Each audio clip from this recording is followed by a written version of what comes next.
Okay, guys, we are back. This is episode 5. A little bit of a break over the Christmas, but we're here already. Delighted to have Mia Dodd in.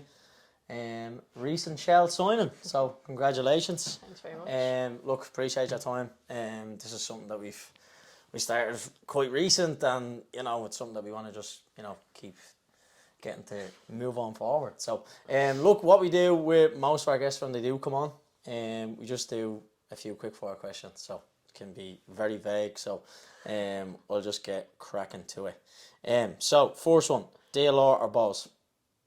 Oh, Come on, you have to. both. Bose. Spaghetti or carbonara? Spaghetti. Nice. World Cup or Champions League? World Cup. World Cup. Gym or running? I think running. Running? Yeah. Attack or defend? Attack. Attack. Tea or coffee? Coffee. Nice. Netflix or YouTube? Netflix. Nice. TikTok or Instagram? TikTok. 2 more. Steel studs or molded studs? Molded. And then the last one, Nike or Adidas? Adidas. Oh, controversial. Okay, right, mate. We will get straight into this. Suppose, tell me and the viewers, I suppose, a little bit about your childhood. So that can be from family, where you come from, and then we'll get into the football side of things then. Yeah, so obviously I grew up in the city centre, so I come from the North Avenue flats, obviously probably known as Trees' Garden, so obviously I was out a lot in the flats, like grew up kind of around sports, like where I'm come from it's kind of one path or the other, like Yeah, so I get you. I went down the sports side, so obviously it was kind of between football and boxing. Right. I always had in my head I'd like to be a boxer, to be fair. My mum gave me no choice in that. Okay. It was either just train for the boxing and no fight, and then And would you have done both, or I tried the boxing training, Okay. yeah, but my mum wouldn't wasn't let me for fight. you? Yeah. Okay. It wasn't having a bar of that. Okay. So yeah, I started obviously playing football and started early enough. Started around 3 or 4. Right. So that's what I've been basically doing my whole life, really. So Brilliant, brilliant. So, most of the time when you hear the people are from flats, do you think that has probably made you kind of the way you play today? Like, as you look at even Gif Arthur that was on the last podcast, he was the same. yeah, Like, do you think that has a big role to play in, not I suppose the way you play today, but even how you've probably got to where you are today as well? yeah, I think it even it toughens you up kind of where you come from. Obviously Yeah. on the pitch, like you don't want to be pushed around either. So that comes into play then. But yeah, obviously like being from where you are, you want to drive on and be successful. Yeah, so definitely. yeah, obviously you want to have a head screw on your shoulders. So obviously I've tried my best to get successful and keep Brilliant. working hard at that So, as well. where would you have started off your footballing career then? So the first ever team I played for would have been Trees' Gardens, boys and girls. Okay. That would have been the local team in the flats, and then obviously I started there, left when I was about 8 then, went to Lord Celtic. Then from there I went on to Shels when I was around 11, 12. Okay. And then played for Shels for between 8 to 10 years then, before I moved to Waves. So you were there for that long, Yeah. Shels? Didn't know that. Crazy. Jeez, Grew they'll up have a for Shels, statue. basically. Still not a statue around the corner for you, no? My God, that's crazy. So you would have spent that long at Shels, so I wasn't aware of that now. Yeah, I went obviously all the way through the MGL, then Right. we went all the way up MGL into Women's National League 17. What, we should know this by the way, but what year was the Women's National League established? Do you know? 2010, I think. Was it maybe. 2010? I think around that Right, time. okay. And how, like, what's that step like gone from MGL to, is it just that it's more professional as a whole, or is it just obviously the better standard, better players and all that? Yeah, obviously, like a lot of the girls before me, like my age group was the first under 17s Women's National League, so Okay. we didn't have to take the full step up to seniors. We had the pathway then, but obviously the girls before me had to take the big step. But I think playing 17s helps you a lot more, like going into that stage. But I'd say going from obviously going from 17 straight to seniors, then it was a big step too. Like it's a lot quicker. It's a lot more athletic as well. Like everything's a lot quicker. Right. I learned that the hard way. Yeah, Anyway. definitely. So I believe, and I've been told, you have played for Ireland underage as well, have you? Yeah. Right. So talk to us a little bit about that experience. Obviously, you start off at the Leinsters first, so Right. when you're around 14, obviously there's the Interpros it's called, so Yeah, obviously yeah. I forget what it's called, but Yeah. obviously Leinster, Munster, Yeah. Ulster, Yeah. all them. Connacht, yeah. Yeah. There you go. I'll save you, don't worry. So there's a tournament between the 4 provinces, so Right. you start off at that. That's basically like kind of international coaches come looking at you, and then you obviously get offered a trial then for 15. So Okay. the 4th year at Interpros, I think I went for the trials for the 15s and never made it, so I was kind of disheartened by that. So then I was a year younger, I think, than that age group, so that kind of, when I was disheartened about that, I kind of pushed on more. Like, Right. it gave me a bit of a drive to be like, no, I want to be good enough to obviously represent your country. So the following year we went back into the Interpros, made the 15s, and then ever since then I went right up through to the 19s then. Right, brilliant. So what coaches and managers would you had during that time frame, if you can remember? 15s, the manager's name was Lorraine. Okay. I can't remember the second name then. Or even is there any big names there that would have had? Because like you look at a lot of people through their coaching pathway, they probably start off at the underages and then they build up, like, because I know even like Tom Elms, that's the way he done it. Yeah. He started that way and he ended up in with the women's force team. Like, yeah, I would have 17s. Colin Bell would have been the manager of us. Yeah, right, okay. He had us at 17s, and then Sean Bourne, Okay. Yeah. manager. I know of Sean very well. He's just getting so many shout outs on this podcast. My God, he'd be delighted with that. He was my manager. He was a coach actually at the 16s then, and obviously brought me to Bowes then last year. So yeah. And is there a little point that you could, if you could put your finger on it, is there a reason, or is there a little thing that just clicks in your head of how you've got to where you are today? I think it's just hard work, determined to try and make it. That's the main thing, really. Like, when you're growing up playing football, all you ever want to do is be professional. So obviously that's still the goal at the minute, but obviously life as well. So. And what age are you again, Mia? 21. 21. Only a nipper.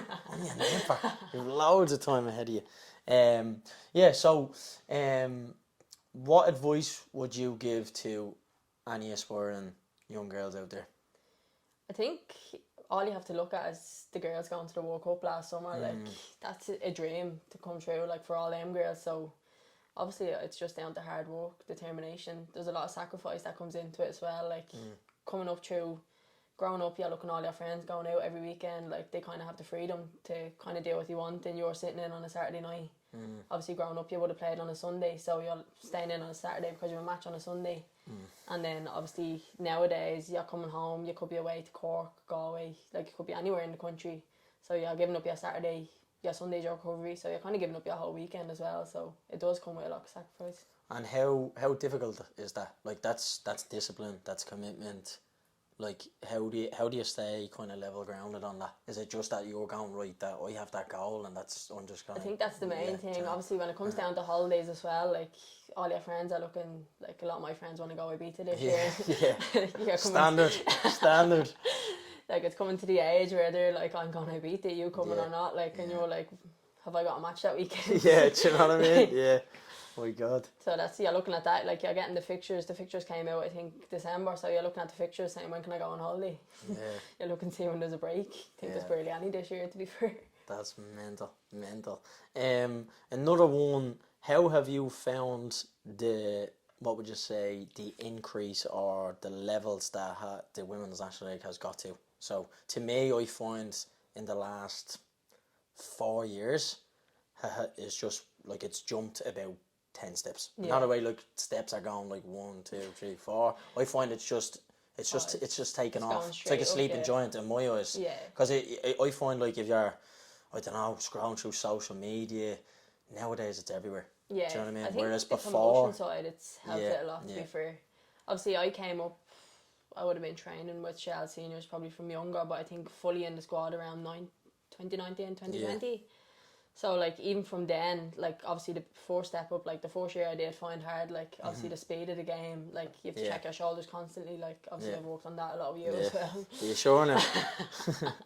Probably need it a bit more, to be fair. But obviously the step then, and then obviously I wasn't getting enough game time either. So I think since leaving Shels in the first place, I think I've caught up with the game a lot more.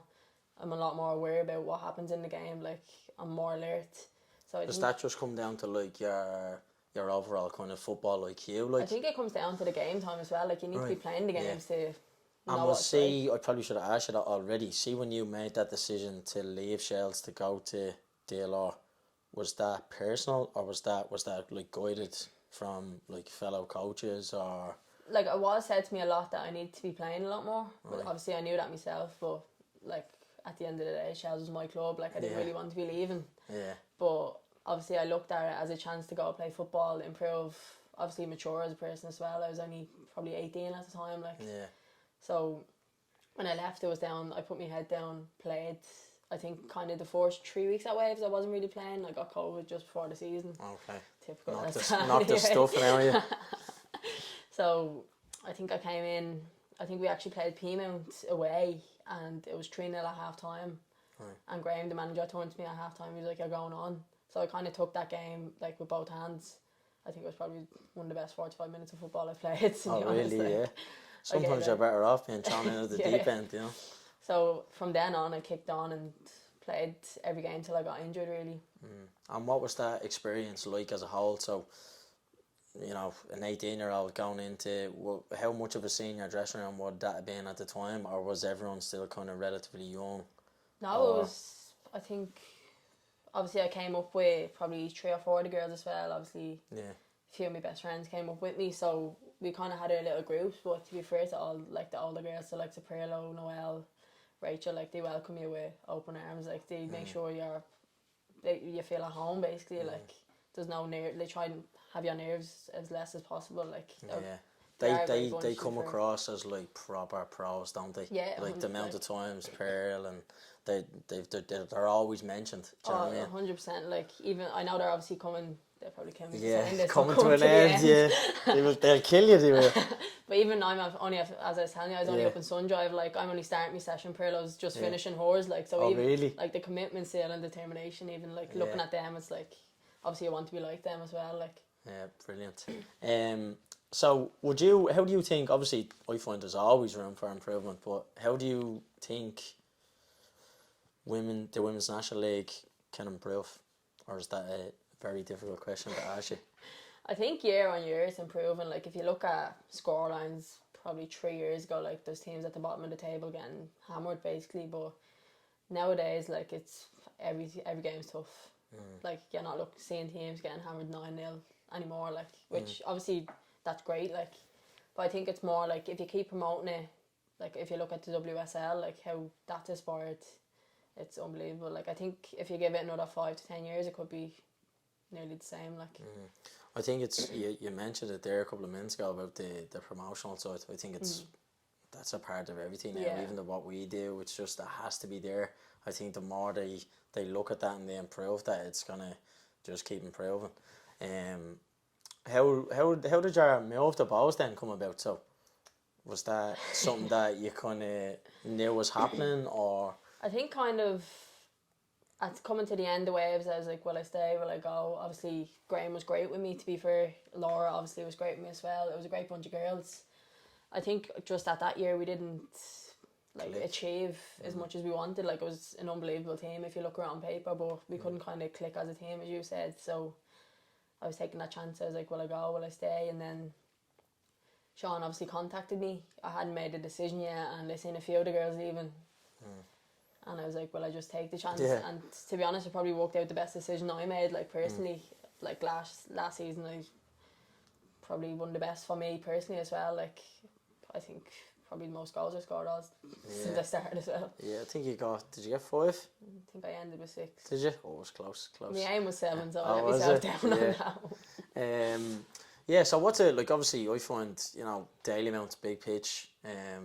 From what I gathered and what I've read, their attendances and stuff like that were relatively Yeah. high. What's that like? Because I know like Shels obviously would have had they obviously do have a decent following. They're probably Yeah. and when you think of women's football, you either think of Shels or Peamount in my eyes. Sure. But like, what's that like? Because you know yourself, DLR doesn't really attract even the men's UCD. They're not the biggest attendances. So what's that like going into? I'm not saying you're playing in front of thousands and it's packed out, but does that have an effect, or does that It brings make an you, atmosphere to does it, it? to be fair, Right. yeah. Obviously, if you talk to any of the Waves girls from that year I was there, we were walking out and we were like... Heard a pin drop. going, Yeah, yeah. So going into Bowes, obviously, my dad loved it, like, sitting in the stand. He was like, the atmosphere was great, like, but I think, what game? I think it was Rovers at home, actually. Okay. That was... I think that was probably the biggest crowd as well, to be fair. Like, I think we ended up drawing that game, but, like, the atmosphere the fans bring was unbelievable. I know, like, Bowes is a fans run club, like, but you can really see it through. Even with the men's games, I went to a couple of them throughout the season, and like, the fans at Bowes are unbelievable, to be given to them. Like, they are unbelievable. The club wise, it's an unbelievable, like, fans wise. So was your move to Shels now coming? That's literally just happened now. Was that something that you knew was coming, or did you feel like that was the step that you needed to take? Did you have the option to stay at Bowes, or like, what's going through your mind as soon as the season finishes? I think I kind of, after the break last season, like, when we weren't going as great as we were, obviously Sean ended up getting sacked then. So obviously he was the manager of what's going to happen, what players are coming in, and at the time I think we were coming into December, probably end of November more, like, there was still no manager, and I was like, I have to think of myself in this situation. Obviously Shels got appointed a manager first. I was obviously still giving Bowes a chance. I see who come in, and when I did get the phone call off Shels, like, at the end of the day, it's where I always wanted to be. You can't turn that exactly. down. Yeah. I feel like now, for me, like, coming back off the season that I had last season, like, I'm going in ready to prove myself, really, and give myself the best chance I can at Shels this time around. All guns blazing. Not a bother to you. Not a Ready bother to to you. Yeah, so, like, when are you ready to go for this season? Are you close to it? Are you ready to go in soon enough? Pre-season starts next Monday. Okay. How are you feeling about that? I'm feeling good, to be fair. Kept myself ticking over, so good stuff. Feeling fit as it is to go Good into stuff. pre-season. Good stuff. Anyway. I suppose for most people that are listening or watching, they, you know, I suppose put a label on you as a footballer. What's the life of Mia Dodd look like outside of football? A Monday to Friday job. Yeah. And what are you working at? So I'm a clerical officer on the courts. Okay, so very good, very good. I'm in there throughout the day, and then... So you're only there until that pro contract comes out. Hopefully, anyway. Yeah, that's it. The office life isn't for me. Yeah, so how have you actually found your time when you were in training with us? How did you find it as a whole? The sessions, like, everything like that, I thought they were really good. Like, obviously, it's go into detail. I mentioned before, obviously, the checking of the shoulders. Like, obviously, Sean's in front of me screaming at me, and you're behind me, which cone is going up. Yeah. But I felt like it had helped me a lot. Like, obviously, moving the ball a lot quicker. Like, probably footwork as well. Just helped me a lot as well. The main thing being my awareness, like, checking what's around me. 100%. 100%. People probably disagree with this, but I feel like I do that a lot more now, to be fair. Definitely. So what we'll do, we will go through a couple of questions that I do have for you. So we will go with best stadium you've played in. Probably Tala. Tala, surfers wise and fans wise. Wouldn't say fans wise. Can't say that. But the surface is unbelievable. Yeah, like, it's quality. It's a full on stadium, like 4 stands. Like, the surface is unbelievable, to be fair. Brilliant. Now, the result up there wasn't, but 100%. You can say that again. Bowes fans will be raging. So the best coach you've played under? To be fairness, like, are we going international or club? Anything across the board. Can even be when you're 5 years of age if you want. I'd probably give it to Colin Bell, to be fair. Colin Bell. Like, all his sessions were unbelievable, to be fair. Obviously, like, he's a senior international coach, but every session you went into was so professional. Like, every drill set out, like, the standard had to be up to scratch, or you were getting a bollocking, basically. Yeah. So see, even that there, right? When you come in, now obviously we try our best to do that, like, where it's literally like clockwork. It's, you know, drill after drill. You know, the likes of, say, Colin Bell, for example, is that like something that, you know, it's very professional, there's no waiting around, it's bang, bang, bang, like from one drill into the other?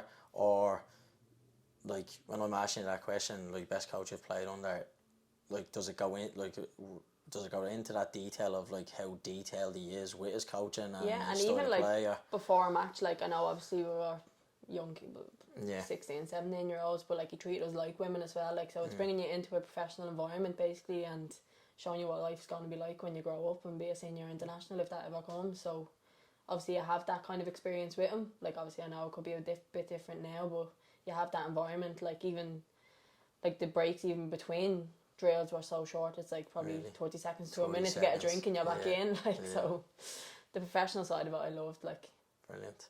And then similar again, best manager you've played under. So obviously there's a bit of a difference between the two. to be fair, so like if I'm going club wise, I'd probably say Sean. Right, Shelbourne. Yeah, he had Okay. like, to give it to him, he had a lot of faith in me. Like, Right. he's one person that thinks I can go all the way, so like I have to give that to him. He gave me every opportunity he could last season, and I tried my best to repay him with it. Like, Yeah, definitely. How like I would class that, like when I played, or even the way we coach as well, just to try and, you know, motivate players and stuff like that. How important or how valuable do you think that is? Because, like, obviously, you know, self-confidence is, you know, I think not everyone has it, but yeah, it's I think that self-confidence only brings you so far. So see, even like Sean, that little push he gave you, like how kind of important or valuable do you think I that think is? yeah, like if there's a manager there that's constantly telling you, I know you can do it. Like, just once you're on your game, like you can do anything. Like, it does give you that confidence as well. Like, obviously Graham was like that with me as well at Waves. Like, he had confidence in me, but Sean last year kind of gave me a free role. Obviously, to me personally, I'd be more an 8, but he put me in the 10. Like, it kind of suited me a bit as well. Right. Like, but he did give me the freedom to, like, probably gave me a bit too much freedom. He tried to tell me to stop running a few times. What's your favourite position to play? The 8. Oh, the 8, yeah. So box to box. Yeah. Yeah. What do you think your best attribute is? Running. Probably range of passing, or Yeah. as people say, I like a shot outside the box. So probably a long range shot as well. Scored a fair few. Back it up. Get that on camera now. Get that on camera. Yeah. So, what is the other question that I did have for you? Let me get me blower up. We did have another one for you. Where are we going? Yeah. So, what does a standard day look like for you when you're in season? Say. In season, so obviously it depends on the day. So if we're going off last season, if it was a Tuesday, I'd go up probably around 6:30. Go up, have breakfast. I'd be in work for around 7:30. In work then till 4. Then training started at 6 up. Also, it was an early one. Have to go home, get my car, get ready, and then straight out. I'd be out there for between 5:15. Where did you just train with boss? DCU. Okay. So Great setup out there, isn't it? yeah, Yeah. like the gym and everything. It's a great facility. Obviously, the Dublin team does be in and around there as well, so everything's always up to scratch. Top, proper professional. Yeah. So Yeah. then you're training then from 6, probably in the gym from between 5:30, 6:15. Just obviously getting activation work in. Finish training probably around 7:30. Home, eat, and go to bed. Yes. So what does like, obviously I know you've played with a couple of different clubs there. Like how much is the load there? Like, you know, in terms of your training, how many nights a week are you training with club, even outside the club as well? Like, is the load heavy there, or? Yeah. So this season, if we're going in, obviously I'll be training 3 nights a week football, and then the other 2 nights I'd be in the gym then. Obviously I'm in my solo a lot, so I'd be with him probably the Tuesday and Thursday this year, since training be Monday, Wednesday, Friday, and then obviously a match on a Saturday, and then a bit of recovery or rest day on the Sunday then. Very good. He actually gave us a message as well, which is a testament to you, but he said you are probably one of the most hardworking individuals he's came across. That's true, gym and football, so fair play to you on that one. Right, next one. This might take you a while. I want you to pick your best 11 of the players that you've played with. Might take you a while. If you can't do that, you can pick a 5-a-side. With no goalkeeper. No, if I... Oh. So you can go for proper 11, you can go 4-2-3, you can go 4-4-1, 4-4-2, whatever you want to do. Or you can just go, right, if I was to ask me to play the 5-a-side tomorrow, what players might I bring in with me? And why? And why? And why? Come on. Let's see it. Maybe I'll go to 5-a-side, will I? Yeah, it's easier. Won't take as long. I put myself in it. Put yourself in it. Give me a wig and throw me in the 6 if you want.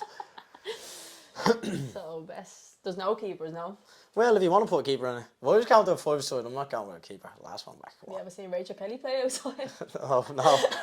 Jesus. Hopefully she doesn't listen to this. Bad She old run call rings out. around everyone. Really? Is she that good? Oh, she's so good, Welfie. Really?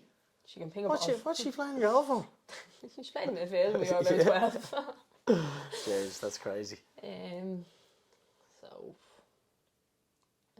I'll throw myself in. That's one. Right, okay. Alex Kavanagh probably. Alex Kavanagh, right. Not bad. Um, Techie so far. we're throwing a well Murray in as well. Yeah, okay. I'll take that, no problem.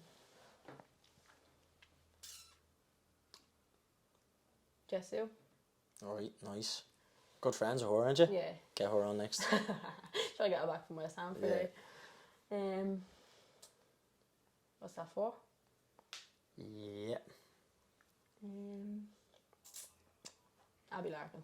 Nice, not bad. That's decent. Stick that up on socials. Who wants the challenge? Brilliant.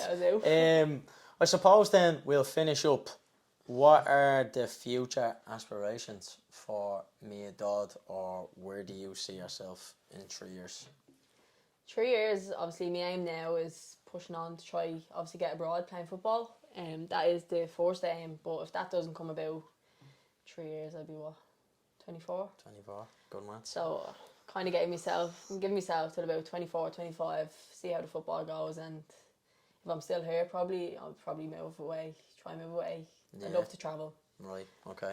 Like, that's always been a goal of mine as well, is to go travelling, but football's come first as well, so... Where have you got anywhere in mind? Would you go States or Australia? That was always... Really? The States was always something I wanted to do, but obviously, like, I wanted to go college there at one point, but not a college person. Yeah. I wasn't a skilled person, I realised Yeah. that. So, obviously, I'd love to travel, like, Thailand, Asia, Right. all around there, and then go to Australia then. Very good, very good. Well, Mia, I think we will wrap it up on that. Appreciate your time. Wish you all the best. Thanks very much. And sure, look, you know where we are if I you do. need that extra work. And yeah, look, best of luck for the season, yeah. Thanks very much. Guys, we will catch you on the next one. Thanks for listening.